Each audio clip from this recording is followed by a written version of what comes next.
My dear brothers and sisters, these days you must be hearing or reading about various job scams, various people cheating others, people getting duped, or people making false promises.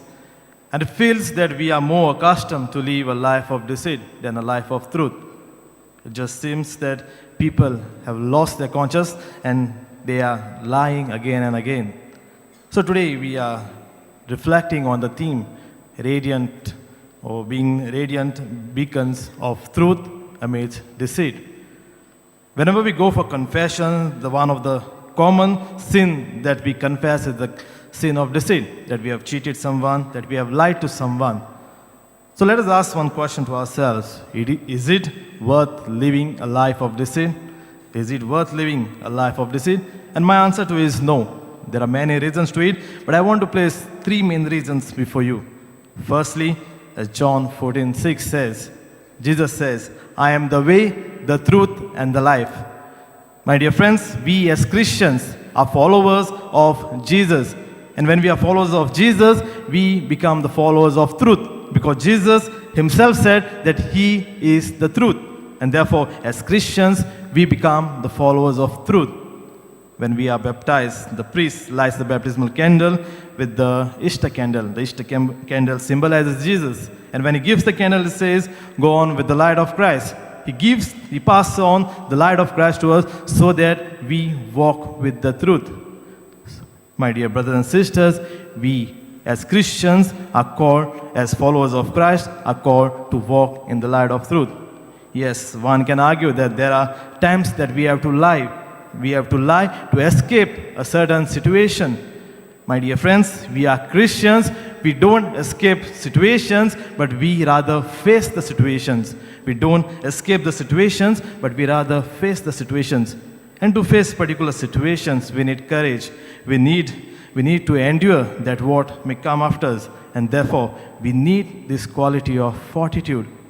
My dear friends, when we are baptized and when we receive the Holy Spirit, each one of us, is blessed with the 7 gifts of the Holy Spirit. And as St. Paul's writing to the first letter to Corinthians, chapter 12, verse 11 says, the Spirit gives the gifts to each one, each person. Each one of us is blessed with these gifts. Each one of us has the quality of fortitude in them. Through this fortitude, we are to face the situations with truth. Secondly, my dear friends, the book of Proverbs, verse 20, chapter 20, verse 17, the Lord says, the food gained by deceit tastes sweet. The food gained by deceit tastes sweet, but one ends up with a mouth full of gravel. One ends up with a mouth full of gravel. One may deceive somebody, one may flourish to deception. One may flourish or live a comfortable life, deceiving others, putting pain on others. But then, at the end is going to be bad. One might suffer at the end. Therefore, the Lord calls us to leave aside the life of deceit and live a life of truth. And thirdly, in the book of Psalms, verse 101, chapter 7, the Lord says, no one who walks in deceit can dwell in my place. No one who walks in deceit can dwell in my place. The first reading that we heard from the book of Apocalypse or the book of Revelation, Saint John has this vision and he clearly states about heaven and hell. Hell is a pit, a place wherein the devil is shunned. And then there is heaven where God dwells. And in heaven there are dead who are judged. They are being judged according to their works, the works that they had in this world. They are judged according to their works. The works are recorded in the book of life, and accordingly, they get their place in heaven. My dear friends, our sole purpose in this world is to prepare for our heavenly life. Our sole purpose here in this world is to prepare for our heavenly life. And imagine missing on heaven just because we live a deceitful life. We miss on heaven just because we might miss heaven just because we live a deceitful life. Therefore, the Lord calls us to walk with the light of truth. And therefore, in this deceit, amidst the deceit, the Lord calls us to be radiant beacons of truth so that we may shed light on truth. Therefore, as I end my reflection, I would like to place before you just 2 things that we can imbibe in our life. As Matthew chapter 7 verse 15 says, be aware of the false teachers. Be aware of the false teachers. Nowadays on YouTube, on WhatsApp, on Facebook, you might be seeing various people coming up with their opinions. The people say, the ones who are coming up with their opinions, they say that I will put forth before the truth. I will speak the truth.